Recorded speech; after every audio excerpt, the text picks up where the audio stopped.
Assalamualaikum warahmatullahi wabarakatuh. Waalaikumsalam warahmatullahi wabarakatuh. Hamdan wa syukran lillah.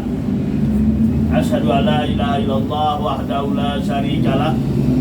Wa asyhadu anna Muhammadan abduhu wa rasuluhu allazi la nabiyya ba'da. Amamadu yang kami muliakan, pimpinan ranting Muhammadiyah Kota yang dirahmati Allah. Begitu juga para anggota, para jamaah sekalian, tentu terkhusus ahli bait yang menyediakan tempat kita pada malam hari ini. Sebagai hamba Allah, kembali kita bersyukur kepada Allah Subhanahu wa taala. Allah begitu banyak memberikan kepada kita limpahan nikmat dan rahmatnya. Kita dalam kondisi sehat walafiat, diberi semangat, diberi waktu sehingga kita dapat hadir di tempat ini dalam rangka pengajian rutin yang kita lakukan setiap malam Jumat. Tentu dengan harapan mudah-mudahan jamaah yang dirahmati Allah, kajian demi kajian yang kita peroleh itu menjadi bekal kepada kita, bekal menambah keimanan kita, ketakwaan kita kepada Allah Subhanahu wa taala. Selanjutnya salawat dan salam kembali kita sampaikan kepada Nabi besar Muhammad sallallahu alaihi wasallam, Nabi dan Rasul yang terakhir, sebagai uswatun hasanah, sebagai contoh yang sebaik-baiknya dalam rangka kita menjalani kehidupan ini. Jamaah yang dirahmati Allah, kehidupan ini sesaat, hanya sebentar saja. Maka mumpung Allah masih memberikan waktu di kehidupan dunia ini, mari kita pergunakan dengan sebaik-baiknya, semaksimal mungkin untuk menabung, untuk mencari bekal kita, menambah bekal kita agar nanti di kehidupan akhirat itu lebih baik. Apalagi tadi protokol mengingatkan, nah suruh juga tadi kata-kata protokol tadi ya, dari zaman jahilah ke Islamiyah, tapi sekarang sudah menuju jahilah kembali. Ini dia. Ya, memang jamaah yang dirahmati Allah, ya zaman sekarang ini memang lebih parah daripada zaman jahiliyah dulu pada zaman Rasul. Ya, zaman kebodohan. Ya. Kalau dulu yang mengaku nabi pada zaman Nabi ya paling-paling satu orang, Musailamah Al-Kadzab itu. Ya kan? Itu yang dibunuh oleh Abu Bakar, mau dibunuh itu.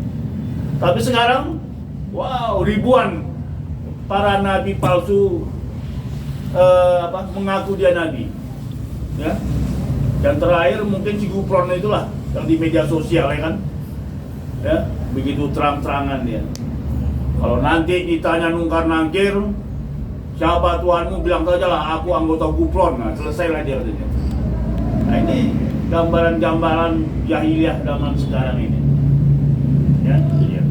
Nah mudah-mudahan jamaah yang dirahmati Allah, mari kita persiapkan bekal kita untuk menuju kehidupan akhirat. Sebab jamaah hidup ini hanya sebentar, sesaat. Ya, inilah yang diingatkan Allah ya di dalam Al-Quran surat Az-Zumar ya. Ini hari ini kita bahas surat Az-Zumar ayat 58 ya. Oh 50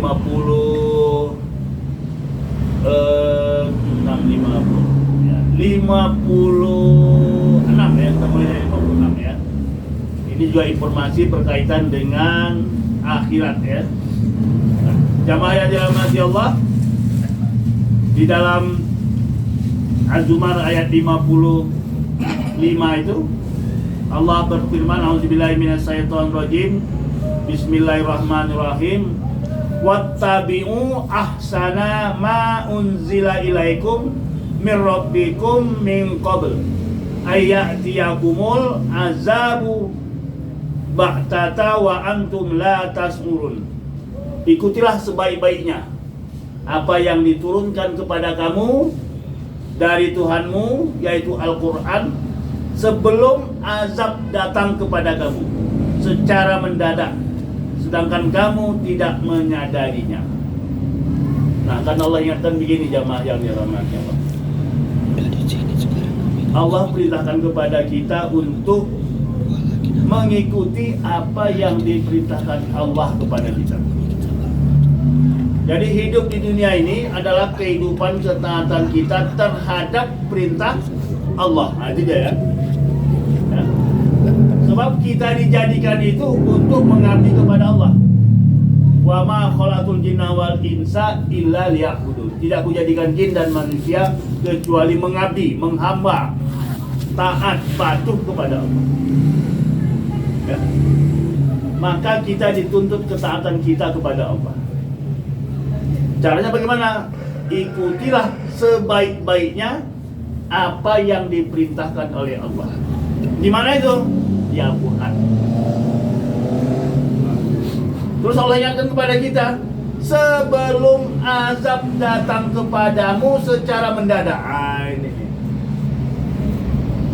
Azab itu apa tuh? Siksaan ya. Allah katakan ini, azab datang secara mendadak. Jadi manusia ini kadang-kadang merasa Allah lama lagi kita disiksa, lama lagi azab itu datang. Padahal Allah katakan dalam ayat ini, azab itu datang secara mendadak. Mendadak itu artinya lama atau cepat? Kalau mendadak, cepat.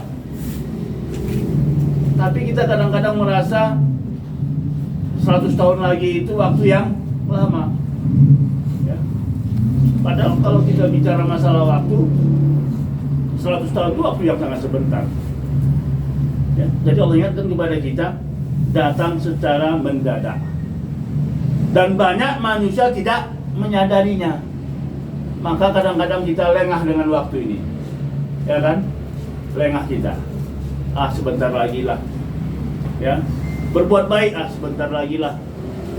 Ayolah datanglah mengajilah, sebentar lagi lah. Awak masih muda, kan gitu kan? Ya, masih muda, hidup masih lama. Ya, umur masih 30 tahun. Pikirnya 30 tahun itu hidupnya bisa mencapai 60 tahun atau 70 tahun. Nah. Ya. Tadi dibacakan oleh Fori kita, itu kan gambaran tentang bagaimana siksaan nanti di yaumil akhir. Ya. Ya. Di yaumil akhir itu. Ketika sangkakala ditiupkan. Nah, itu gambaran tadi. Bagaimana orang-orang yang nanti menyesal diceritakan di dalam Al-Quran tadi. Nah, sama seperti di Az-Zumar ini. Ya. Jadi Allah ingatkan kepada kita ini sebaik-baiknya untuk tetap melaksanakan perintah Allah. Nah, Allah ingatkan ini diterangkannya pada ayat selanjutnya. Nah, kenapa Allah katakan seperti itu? Kata Allah, antakula nafsun yuhasrota ala ma faraqtu fi jannatillahi wa in kuntu laminal sakhirin. Supaya tidak ada orang yang berkata, alangkah besar penyesalanku atas kelalaianku dalam menunaikan kewajiban terhadap Allah, dan sesungguhnya aku benar-benar orang yang memperolok-olok agama Allah. Nah, jamaah yang dirahmati Allah, Allah ingatkan, nanti di antara kejadian di akhirat nanti, ketika orang tidak lupa dia mengingat Allah, tidak mempergunakan kehidupan ini dengan sebaik-baiknya, Allah ingatkan nanti, kamu jangan nanti seperti ini, kata Allah itu. Apa itu? Orang yang menyesal dia. Ya. Kenapa menyesal? Lalai dia dalam mengisi kehidupan di dunia ini. Allah katakan, jangan kamu lalai nanti. Sehingga nanti di penghuni neraka itu orang mengatakan, ya Allah, aku menyesal, aku lalai. Kenapa lalai? Tidak mentaatimu waktu hidup di dunia. Lalai. Nah, ini kan kalau kita kaji yang lalu itu kan ada pertanyaan si Ibrahim, ada tentang si belum hadir. Nah, apakah manusia itu berpikir kan itu ya? Berpikir. Nah, ini kan bagian dari berpikir ini. Ya Allah, aku nyesal. Dulu aku tidak beribadah. Dulu aku lalai melaksanakan perintahmu. Ini kan berpikir ini. Sadar ya. Ya. Jadi pikiran kita tuh nanti itu tidak akan hilang. Sebab salah satu nikmat yang paling besar yang diterima manusia itu dibandingkan dengan makhluk yang lain adalah kemampuan berpikir. Nah, kemampuan berpikir ini sampai juga nanti ketika kita dibangkitkan. Maka ketika dia masuk ke dalam neraka, dia mulai berpikir, ya Allah, menyesal aku ini. Aku lalai. Waktu aku diberi waktu 70 tahun di kehidupan dunia, aku lalai melaksanakan perintah-perintahmu. Aku lalai melaksanakan apa yang kau perintahkan. Ini dia gambarannya. Dia tidak tahu. Dan aku termasuk orang yang memperolok-olok agama Allah. Nah, jamaah, hati-hati. Kadang-kadang itu zaman jahilah tadi sekarang ini. Banyak orang yang memperolok-olok agama Allah. Ya? Ya. Tidak percaya kepada Al-Quran itu sama dengan memperolok-olok agama Allah. Termasuk juga kalau misalnya ada teman kita ajak aja dulu, man.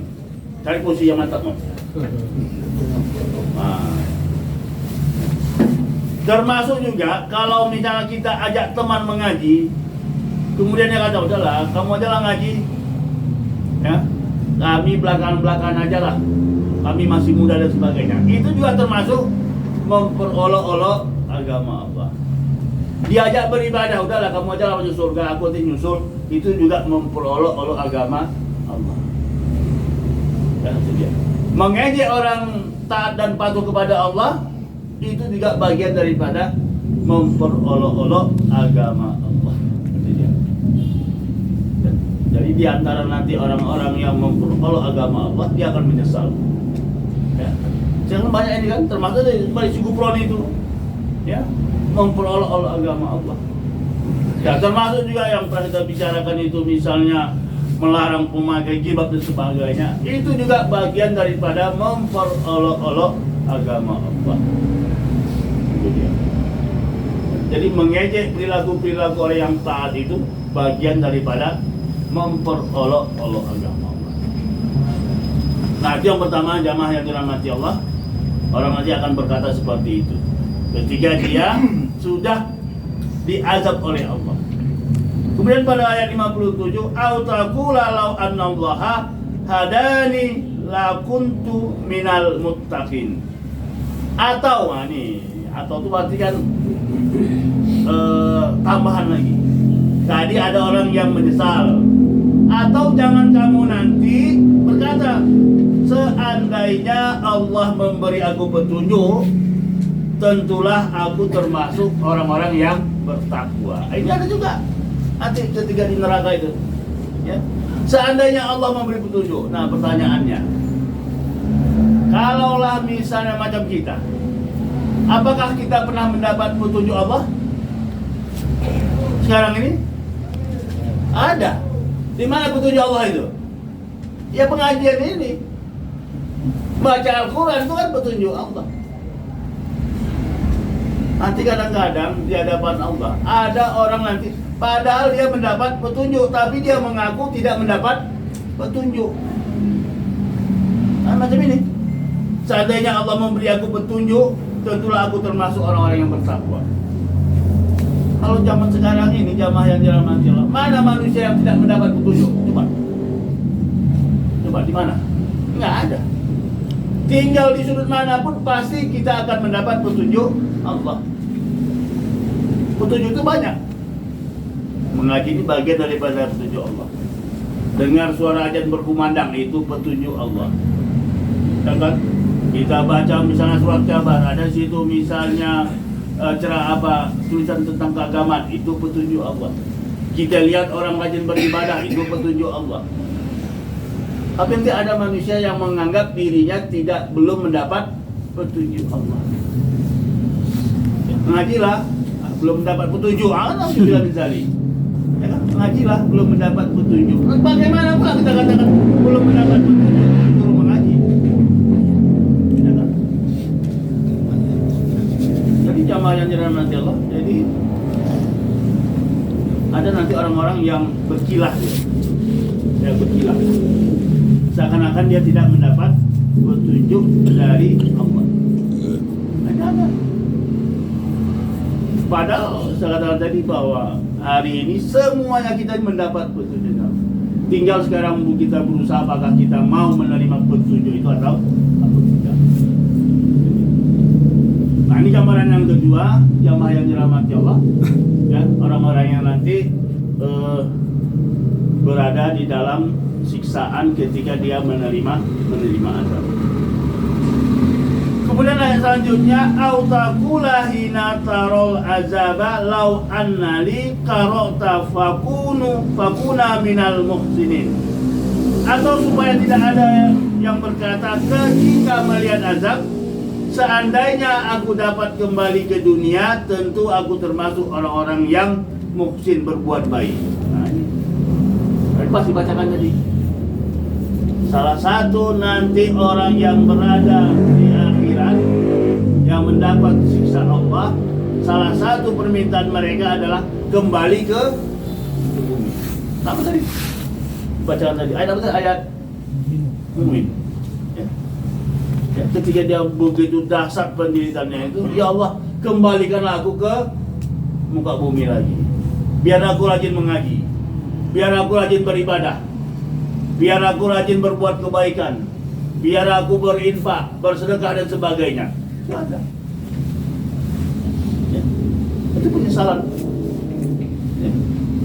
Di dalam ayat ini, ya, ketika dia melihat azab itu begitu dahsyatnya, ya, maka nanti ada manusia-manusia, ya Allah, kembalikanlah aku ke bumi kembali. Kenapa kembali ke bumi? Sebab nanti di akhirat itu tak ada lagi amal ibadah, hanya menerima apa yang telah kita lakukan, balasan yang apa kita lakukan. Ya.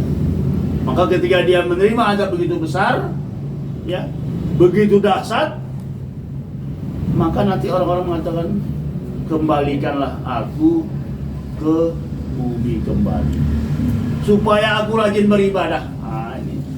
Supaya aku menjadi orang bertakwa, dan supaya aku melaksanakan kewajibanku sebagai manusia. Ini. Tapi apa yang terjadi? Ya, nasi sudah jadi bubur. Itu masih mending masih bisa dimakan ya kan? Ya, masih Tidak ayam. Lebih mahal. Lebih mahal lagi dia. Ya kan? Itu dia. Nah, jamaah yang dirahmati Allah, kan? Ketika peristiwa inilah gambaran orang-orang yang nanti menyesal di dalam kehidupan akhirat. Saat ketika dia melihat azab tadi. Dan sekaligus ini adalah petunjuk yang diberikan Allah kepada kita, dan kita bahas pada malam hari ini. Nah, kalau istilahnya ujian, jamaah yang dirahmati Allah, ini ujian. Allah sudah memberikan bocoran soal. Nah, ini bocoran soal ini. Allah sudah memberikan bocoran soal. Nanti ya ada orang seperti ini. Ini bocoran soal. Ya. Jadi kalau misalnya kita dapat bocoran soal, kira-kira nilai kita bagus atau jelek? Bagus. Oh, bagus. Pasti nilai kita di atas 90 kalau dapat bocoran soal. Ya. Kenapa? Dapat bocoran soal kita. Pasti nilai kita bagus. Nah, ini Allah sudah memberikan bocoran soal kepada kita. Ya. Maka kalaupun nanti ada manusia-manusia yang celaka, ya, manusia-manusia yang ternyata nanti di akhirat dia diazab oleh Allah, kira-kira yang salah siapa itu? Ya tentu kita. Nggak mungkin kita menyalahkan orang lain. Nggak mungkin. Nah, itu yang kita bahas yang lalu itu. Nanti ada manusia yang ketika dia berada di dalam neraka, ketika dia disiksa, ada yang mencoba berdalih menyalahkan orang lain. Itu kan salah pengurus itu, kenapa tidak di WA-nya pas waktu pengajian. Padahal kita tahu setiap malam Jumat itu jadwal mengaji, nggak perlu di WA lagi, kecuali terjadi perubahan tempat dan sebagainya. Ya kan? Nggak ngaji, nggak di WA, nggak ada diumumkan hari ini mengaji, nggak itu salah. Atau diumumkan nggak dibukanya misalnya. Nah ini kan kita yang salah. Nggak bisa kita menyalahkan nanti pimpinan. Ya, kenapa nggak diingatkan? Ya, kenapa nggak ditelepon? Nggak bisa. Sebab jadwal kita sudah pas setiap malam Jumat. Nah, ini dia. Sama. Jadi kalau hari ini Allah sudah memberikan bocoran kepada kita dan tadi dibacakan oleh Qori kita bagaimana gambaran siksaan di neraka tadi, ya, bibirnya sumbing, pecah, ya kan, wajahnya hitam, ada nanti yang berjalan dengan berguling-guling, ya kan, itu gambaran. Nanti ada yang amalannya menerima dengan tangan kiri, ada dengan tangan kanan. Itu kan gambaran orang-orang yang beruntung dan orang-orang yang tidak beruntung. Itu sudah digambarkan oleh Allah. Hanya kitalah sekarang bagaimana kita memahami, ya, meresapi apa yang disampaikan oleh Allah. Bocoran yang disampaikan oleh Allah nanti di kehidupan akhirat nanti. Maka kalau nanti ada yang masih yang celaka, itu salah setan, setan menggoda. Enggak, setan akan mengatakan, aku hanya sekedar membujuk. Aku hanya sekedar membujuk, merayu, titik. Nah ini. Saya sering katakan, kecuali kalau setan itu punya kemampuan mengikat kaki kita sehingga kita tidak bisa keluar rumah untuk mengaji, nah itu bisalah kita salahkan setan. Setan hanya mengatakan, udahlah, usahlah mengaji.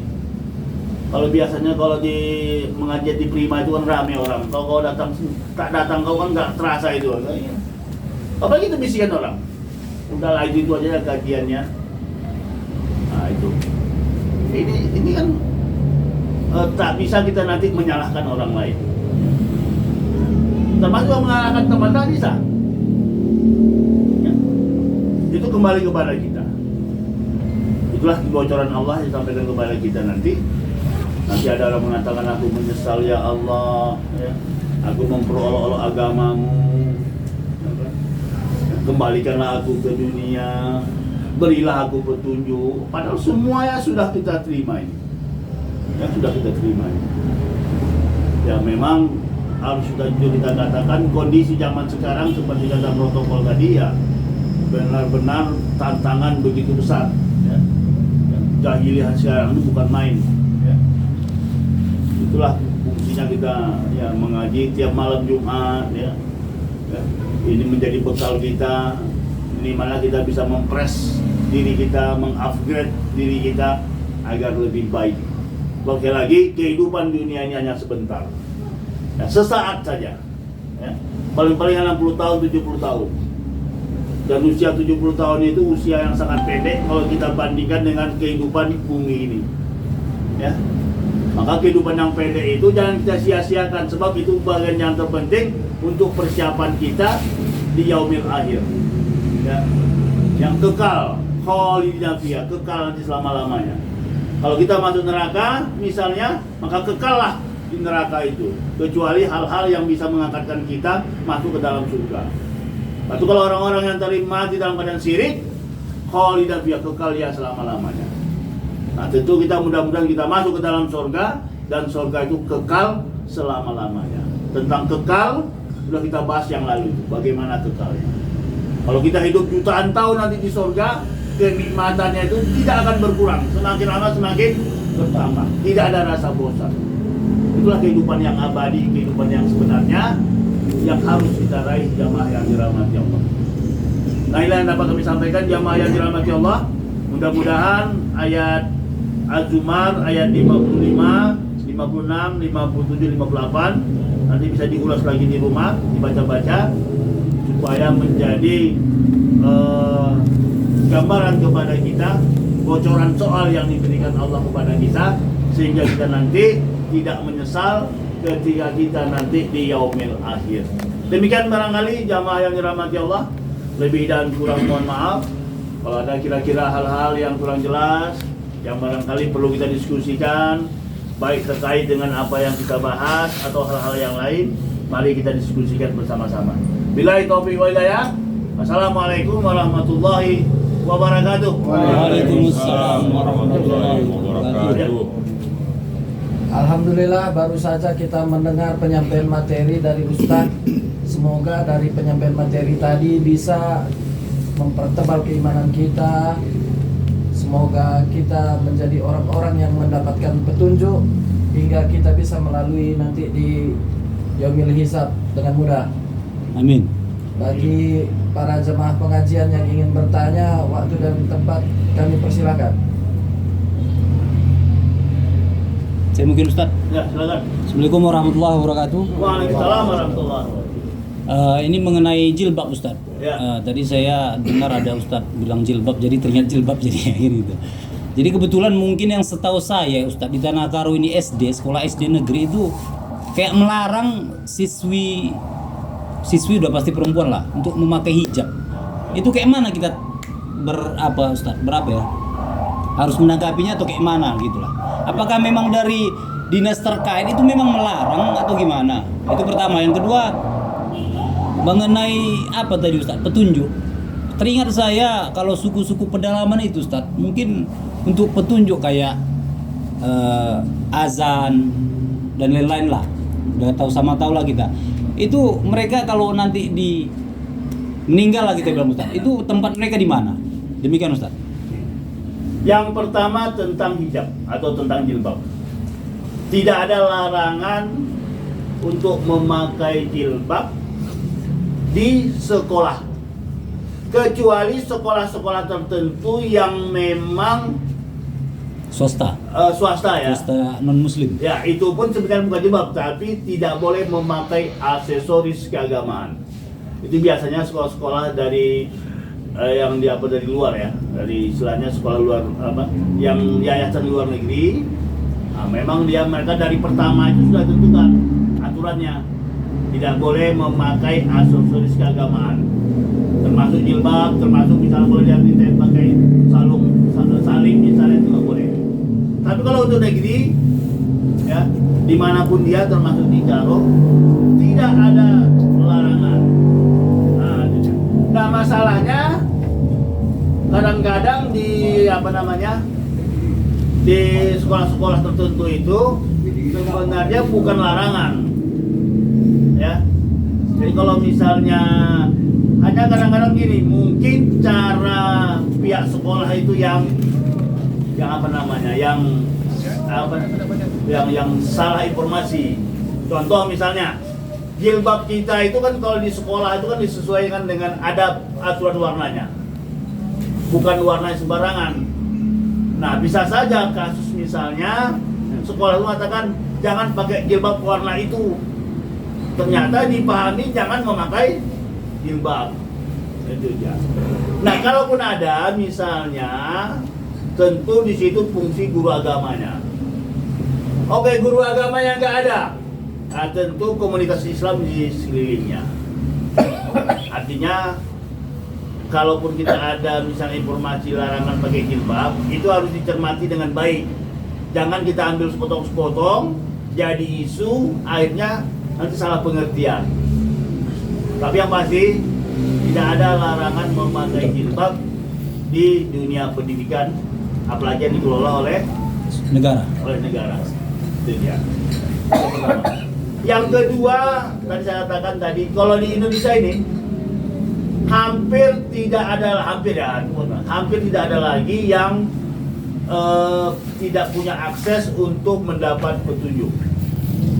Contoh Papua misalnya, Papua itu di beberapa daerah ya, itu syiar Islam itu ada. Ya. Muhammadiyah sudah masuk ke sana. Kalaupun misalnya sama sekali tidak ada, ini sama sekali ya. Iya. Walaupun kalau kita data nanti akan sekali. Kalau tidak ada sama sekali petunjuk datang, maka dia mendapat keringanan. Dia mendapat keringanan. Kalau sama sekali ya betul-betul tidak mendapat petunjuk. Ya. Jadi kalau dia tidak mendapat petunjuk, hidup di dalam pedalaman yang betul-betul internet nggak ada kan gitu ya, betul-betul itu kalau betul tidak mendapat petunjuk, itu mendapat semacam sesuatu yang mendapat ya, kalau bahasanya di pemerintah akan mendapat dispensasi lah. Dispensasi Ustaz ya. Nah, ya. Tapi kan dia hitungan apa dia? Ada memang Ustaz, saya pernah baca itu memang di pedalaman taman itu kayaknya daerah Jawa sana yang suku apa itu? Baduy ya. Oh, enggak, Baduy Ada lagi Ustaz, Baduy ini kalau menurut saya itu ada beberapa bagian Beda. lagi, lebih dalam lagi ada lagi memang mereka nggak Kalau dapat akses. Baduy itu memang mereka itu tidak menjaga menerima. komunitas Baduinya. Artinya begini, suku Baduy itu mereka itu tahu ada Islam itu ada, tapi komunitas mereka tetap memakai agama nenek moyang mereka. Tidak menerima berarti ya. Tidak Itu menerima. beda lah Ustaz ya. Itu beda. Itu jalur neraka lah ya. Udah jalur neraka dia. Iya. Itu suku Baduy ya. Iya lah. Mereka memang mempertahankan itu. Tradisi mereka Ustaz ya. Iya. Kalau di Jawa itu hampir atas tidak ada lagi lah. Mungkin Papua- Kalimantan ya, mungkin ya. Kalau di Jawa itu kan semua akses bisa kita lewati. Beda dengan Papua. Papua itu satu daerah ke daerah lain itu harus pakai pesawat terbang. Ya kan? Kalau kita di Jawa itu bisa kita rampas jalan kaki pun bisa kita. Naik kendaraan apa lagi? Tapi kalau di Papua itu memang dari ya akses untuk itu harus pakai pesawat. Pesawat. Nah itu dia. Dan kalau Sumatera, Papua, apalagi misalnya ulama-ulama kita, para dai kita, mubalik kita itu kan sudah hampir melakukan gerakan dakwah itu ya ke seluruh pelosok negeri untuk menyampaikan syiar Islam. Nah itu dia. Macam kita di Karo ini lah, pedalaman mana yang nggak ada syiar agamanya? Nah itu. Jadi istilahnya ya kecil kemungkinan lah tidak mendapat syiar Tidak. Islam tadi. Kalaupun ada ya dapat dispensasi lah. berarti itu aja Ustaz. Makasih Ustaz. Oke ya. Maksud dari dispensasi itu gimana? Ya artinya Karena begini Ustaz. Agama kita ini udah jelas neraka dan surga. ya Nah itu dispensasi itu gimana? dispensasi kalau ada sekelompok yang tidak mendapat petunjuk, tidak mendapat syiar, Saya udah nggak usah peduli. tidak mendapat dia sayang Islam, tidak mendengar, Anggap biaya. tidak dibimbing dia, nggak tahu dia agamanya apa. Dia artinya mereka yang nggak dapat siar Ya, dia itu masuk tadi. surga. Dia masuk surga. Sebab ketika orang itu masuk neraka, dia akan komen dia. Ya Allah, kenapa aku masuk neraka? Aku nggak mendapat petunjuk, betul. Dilihatlah data net. Oh iya, Sini aja. daerah ini nggak pernah datang mubalik, tidak pernah ada penyiaran dan sebagainya. Ada data. Kita aja punya data ini kan. Siapa yang rajin mengaji, siapa yang tidak, kan ada data kita kan. Iya. Nanti kalau misalnya nanti ada anggota, aku kan rajin mengaji, kenapa gini-gini? Tengok data, ternyata kau hadir cuma 20%. Nah itulah pentingnya data, ya kan? Jadi kalau ada komplain anggota kita, misalnya dia mengaku dia sering dan sebagainya, lihat data. Nah sama, nanti ada orang-orang yang komplain kepada Allah. Komplain artinya dia protes, ya Allah kenapa aku masuk neraka? Nah itu dia. Wah aku nggak mendapat petunjuk, sama Allah. Tempat tinggalmu pun di Kaban Jahe, jatuhnya berkumandang, diajak siramannya kau ngaji misalnya. Kan? Datanya ada, jelas datanya. Nah, ketika nanti yang mengatakan aku nggak mendapat petunjuk, ditengok Allah. Oh ya tempatmu ini yang nggak ada petunjuk ya, lihat nah. Oh nggak, ya betul. Oke, surga kira gitu. Walaupun Allah nggak akan salah, tapi artinya di dalam akhirat itu ada orang yang komplain nanti.